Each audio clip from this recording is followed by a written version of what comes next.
আজি কেইটামান অভদ্ৰ মানুহক দুটামান কথা ক'ব ওলাইছোঁ।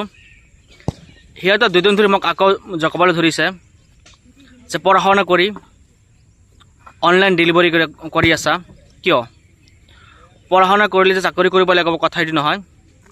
মই ডেলিভাৰী কৰি আছোঁ, যিকোনো কৰি আছোঁ। আপোনালোকৰ সমস্যাটো কি মই বুজিব পৰা নাই। মই ডেলিভাৰী কৰি ইনকাম কৰি আছোঁ, কাৰোবাৰতো 1 টকা খোজা নাই যে ভাই মোক 10 টকা দে চাহ খাম। এনেতো অনাই বনাই ঘূৰি ফুৰা নাই যে আপোনালোকে মোক ক'ব। মই ডেলিভাৰী কৰি আছোঁ, এইটো মোৰ ব্যক্তিগত কথা। মই বেলেগ কাম পোৱা নাই, মই ডেলিভাৰী কৰি আছোঁ, চেষ্টা কৰি আছোঁ। যদি ইয়াতকৈ বেটাৰ কাম পাওঁ মই কৰিম, কিয় নকৰিম। সকলোতো বেটাৰটো বিচাৰে, মই বিচাৰিম। আজি বেকাৰ বহি আছোঁ, মানুহ কৈছে না যে বহি থকাতকৈ মাগনা কাটি দিয়াই ভাল। চ' মই মাগনা কাম কৰি দি আছোঁ, তাতে আপোনালোকৰ আপত্তি কি?